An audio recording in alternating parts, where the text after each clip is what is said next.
Let me tell you about the winter of 1973. That was the year I learned that sometimes the most dangerous thing you can do is tell the truth to the wrong person. I had a customer, Mrs. Eleanor Hoffman, came into my shop every Saturday morning for 20 years. Always polite, always asked about my family, always left a nice tip. One Saturday in December, she asked me how business was going, and I made a mistake. I told her the truth. "Mrs. Hoffman," I said, "things are tough this year. The new shopping center opened up on Route 9 and I'm losing customers. I might have to close if Christmas isn't good." I was scared. I needed someone to talk to. I thought she cared. 3 days later, my landlord called. He'd heard my shop was failing. He'd heard I might not be able to pay rent. Mrs. Hoffman had told her husband, who played cards with my landlord every Thursday night. My landlord gave me 30 days to prove I could stay afloat, or he was bringing in a new tenant. Suddenly, everyone in the neighborhood knew my business was struggling. Customers stopped coming because they figured I'd be closed soon anyway. Suppliers demanded payment up front because they thought I was going under.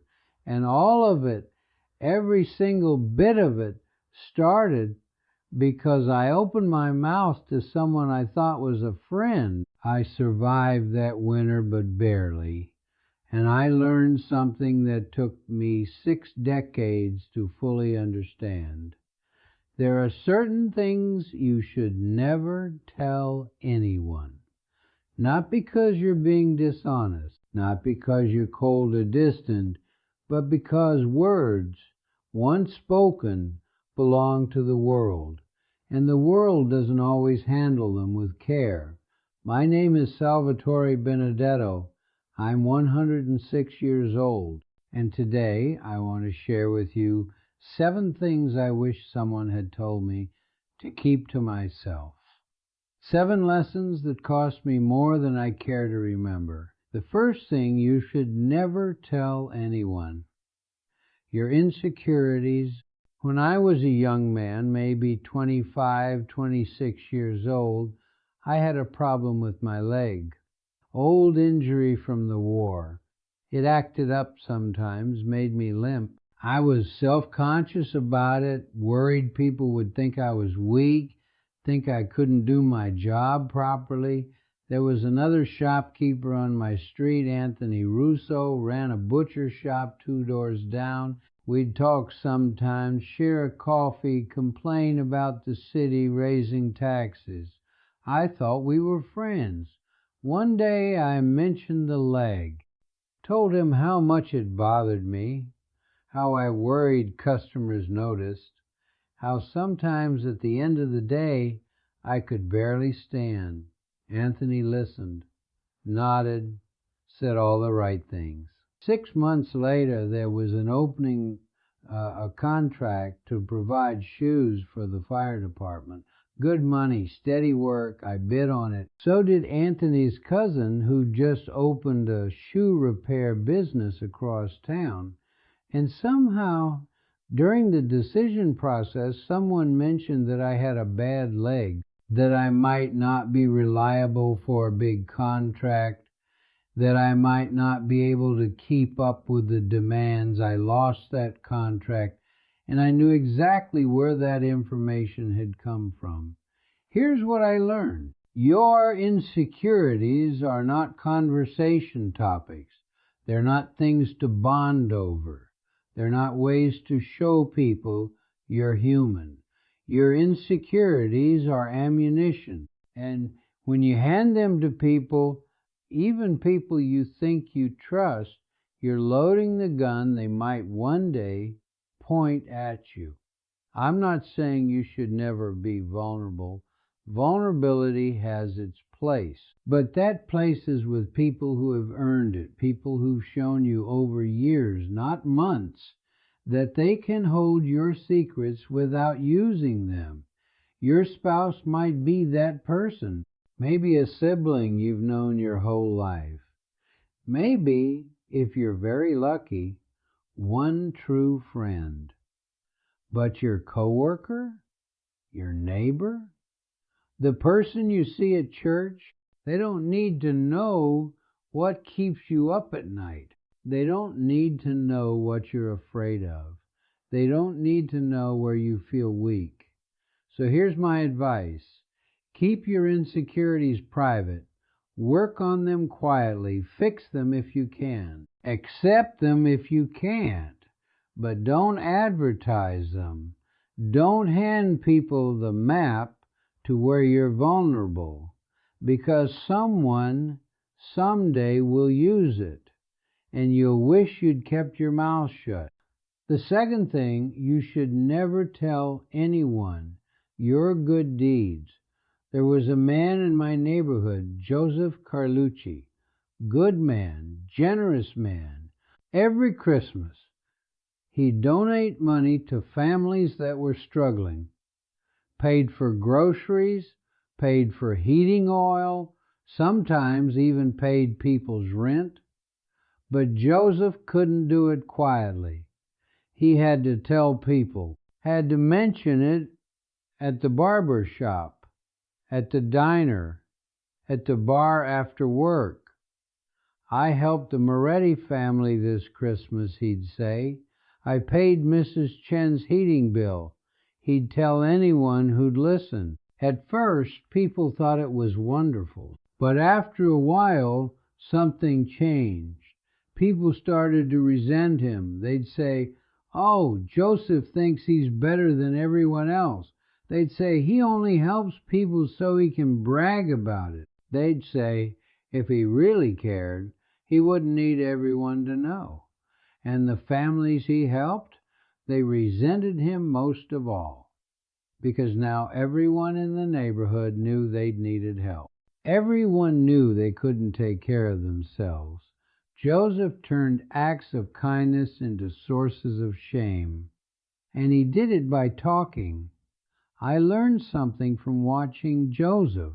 When you do something good, something kind, something generous, and then you tell people about it, you ruin it. You turn generosity into performance. You turn kindness into currency. You make people feel like they owe you not just the help, but also gratitude for your humility, which you clearly don't have. The best good deeds are the ones nobody knows about. The family whose rent you paid doesn't know it was you. The kid whose college you helped fund thinks it was a scholarship. The friend you helped get a job thinks he got it on his own merit. That's real generosity. That's giving without taking. So here's my advice. If you do something good, keep it to yourself. Let God know if you believe in God. Let your conscience know. But don't let your neighbor know. Don't let your friends know. And especially, don't let the person you help know, if you can avoid it. Do good in silence. It's the only kind of good that lasts. The third thing, you should never tell anyone. Your next move. In 1969, I decided to expand my shop. Business was finally good again. I'd saved up enough money to knock down the wall and take over the space next door. Double my size, double my inventory, maybe hire another employee. I was excited. I told people, told my suppliers, told some of my regular customers, told other shopkeepers on the street. Look out, I'd say. Benedetto Shoes is about to get a lot bigger. 3 weeks before I was supposed to start construction, the building inspector showed up. Suddenly there were problems with my permits, problems with the building code, problems with zoning regulations I'd never heard of, problems that required me to hire a lawyer, pay fees, wait months for approvals. By the time I got through all the red tape, The space next door had been rented to someone else. My expansion never happened, and I'm almost certain, though I could never prove it, that one of the other shopkeepers on my street, someone who didn't want more competition, had made a phone call to the city. That's what happens when you announce your plans. You give people time to interfere. You give jealous people time to sabotage. You give competitors time to block you. You give the universe time to throw obstacles in your path. There's something else too. When you talk about your plans, your brain thinks you've already done something. You get the satisfaction, the excitement, the pride without actually doing the work. And that makes you less likely to follow through. I've seen it 100 times. Someone announces they're going to start a business, lose weight, write a book, move to a new city. They talk about it for months, and then nothing happens because talking gave them just enough satisfaction to kill their motivation. So here's my advice. Keep your plans quiet until they're done. Don't announce you're buying a house until you've signed the papers. Don't announce you're starting a business until the doors are open. Don't announce you're changing your life until the change has already happened. Work in silence. Let your results make the noise. The fourth thing, you should never tell anyone how much you paid for something. My wife, Gloria, God rest her soul, she understood this better than anyone. She came from a family that had money, then lost it, then earned it back.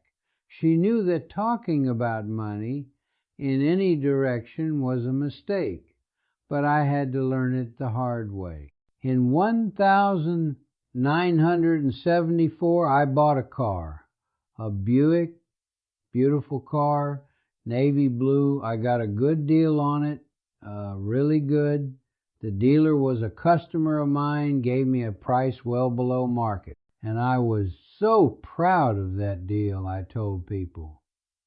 Can you believe I got this car for this price? I'd say. You know what happened? Half the people thought I was bragging, thought I was showing off that I had money to buy a car. The other half thought I was cheap, thought I was the kind of person who only cared about getting a deal. Nobody was happy for me. Nobody said, "Good for you, Sal." They either resented me or looked down on me. And it wasn't just the car. I've seen people do this with everything. They buy a house and tell everyone what they paid. They go on vacation and mention how much it costs. They buy a coat and can't resist telling you it was on sale. Or worse, they tell you how expensive it was, like that makes them important. Here's the truth. Nobody cares what you paid for things. And if they do care, it's because they're using that information to judge you. If you paid too little, you're cheap. If you paid too much, you're wasteful or showing off. If you paid the right amount, well, why are you talking about it? The price of things is private. Your salary is private. What you spend is private. What you save is private. So here's my advice. When someone asks what you paid for something, and people will ask, they always ask, smile, and change the subject. "Oh, I got a fair price," you can say. Or, "I'm happy with it." That's what matters. Don't give numbers. Don't give details. Keep your finances between you and your bank account. The fifth thing, you should never tell anyone that you're unhappy with someone before you've talked to them. I had a business partner once, just for a couple years in the early 80s. His name was Frank DiMaggio. We went in together on a small investment property. Nothing fancy. A little building we were going to fix up and rent out. Frank was supposed to handle the renovation work. I was supposed to handle the financing and the tenants, but Frank wasn't doing his part. Weeks would go by and nothing would get done. I'd go check on the building, and it looked exactly the same as it had the month before. I was frustrated, angry even, and instead of talking to Frank, I talked to other people. I complained to my brother. I complained to a friend from church. I vented about how Frank wasn't holding up his end of the deal. You know what happened? Word got back to Frank. Someone told someone who told someone, and eventually Frank heard that I'd been bad-mouthing him all over the neighborhood. When I finally did talk to Frank, he didn't want to hear it. He was too angry that I disrespected him by complaining to everyone except him. We dissolved the partnership, lost money on the property, and destroyed what had been a decent friendship, all because I couldn't go directly to the source of my problem. Here's what I learned. If you have an issue with someone, talk to them first, not to your spouse, not to your friends, not to anyone. Go to the person. Have the conversation. It might be uncomfortable. It might be awkward, but it's the only way to solve the problem without making it worse. When you complain about someone behind their back, you're not venting, you're not processing, you're poisoning. You're turning other people against them. You're spreading information that will eventually get back to them, and you're making it almost impossible to fix the relationship. So here's my advice. Before you complain about someone, ask yourself, have I talked to them about this? If the answer is no, stop talking and go have that conversation. If the answer is yes, and nothing changed, then maybe you need to accept the situation or walk away. But complaining to third parties never ever helps. The sixth thing you should never tell anyone: your regrets. This one took me a long time to learn. When you get to be my age, you have regrets. Everybody does. Things you wish you'd done differently. Chances you wish you'd taken. Words you wish you'd said or hadn't said. For a long time I thought talking about regrets was healthy. Thought it was a way to process the past, to make peace with it. But I was wrong. I had a regret about my daughter. She wanted to go to college in California back in 1959. Had a scholarship and everything, but I said no. I was traditional. I thought daughters should stay close to home. She went to a local school instead, and I always wondered if I'd held her back, if I'd been unfair. One night, many years later, I told her this. Told her I regretted not letting her go to California. You know what she said? "Dad, I was fine with the local school. I had a good life. I never thought about California after the first year. But now that you've told me you regret it, now I'm wondering what I missed. Now I'm upset about something I'd made peace with decades ago. I gave her a regret she didn't have. I burdened her with my guilt, and I did it because I thought being honest about my feelings was more important than protecting her peace. That's what regrets do when you share them. They don't relieve your burden. They spread it.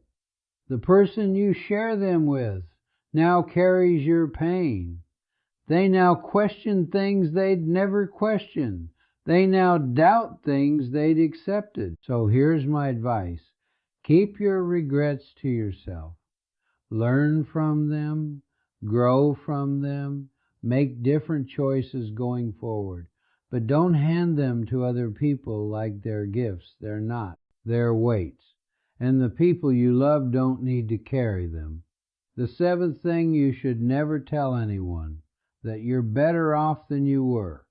This one sounds strange, I know, but it's true. There's a thing that happens when you tell people your life is improved. When you tell people you're doing better than you used to, they don't celebrate with you. They resent you. In 1978, I paid off my shop. After 31 years of payments, the building was finally mine. I was so happy, so relieved, and I told people, you know what happened? Suddenly people started asking me for things. Can you loan me money? Can you help my son get a job? Can you invest in my brother's restaurant? People who never asked me for anything suddenly saw me as a bank. And when I said no because I couldn't help everyone, they got angry. They'd say, you've got a paid-off building, you can afford it. They'd say, you must be doing pretty well, why can't you help? They turned my success into an obligation. And worse, they turned their struggles into my fault. I learned something important. People are more comfortable with you when you're struggling than when you're thriving. When you're down, they can pity you, help you, feel superior to you. When you're up, you make them feel bad about where they are. So they either ask you for things, or they start looking for reasons why you don't deserve what you have. So here's my advice. Keep your progress private. Enjoy your success quietly. Be grateful for your improvements silently. Don't announce that you paid off your debt. Don't announce that you got a raise. Don't announce that your life is better than it was. Live it. Enjoy it. Be thankful for it. But don't advertise it, because the world doesn't celebrate your wins as much as you think it will. I'm 106 years old. I've said too many things in my life, told too many people too many things they didn't need to know, and almost every time I paid a price for it. Not always right away, sometimes years later, but the price always came. Mrs. Hoffman and my struggling business, Anthony Russo, and my insecurity about my leg, Joseph Carlucci and his good deeds that became gossip, my expansion plans that never happened, my car that made people judge me, Frank DiMaggio and our ruined partnership, my daughter and the regret I gave her, the success that made people ask for things. All of it could have been avoided. All of it came from the same mistake, talking when I should have been silent. I'm not telling you to be secretive. I'm not telling you to build walls around yourself. I'm not telling you to never trust anyone. I'm telling you to be wise, to understand that words are powerful, to recognize that once you say something, you can't take it back, to know that not everyone deserves access to your inner world. Your insecurities are yours. Your generosity is yours. Your plans are yours. Your finances are yours. Your conflicts are between you and the other person. Your regrets are your teachers, not your stories. Your success is your reward, not your announcement. Guard these things. Protect them. Share them only with people who've proven they can be trusted, and even then, share carefully. Because silence, real silence, chosen silence, isn't weakness. Silence is strength. Silence is protection. Silence is wisdom. The words you don't say can't hurt you. The secrets you keep are the ones that stay safe, and the life you live quietly is often the life you get to keep.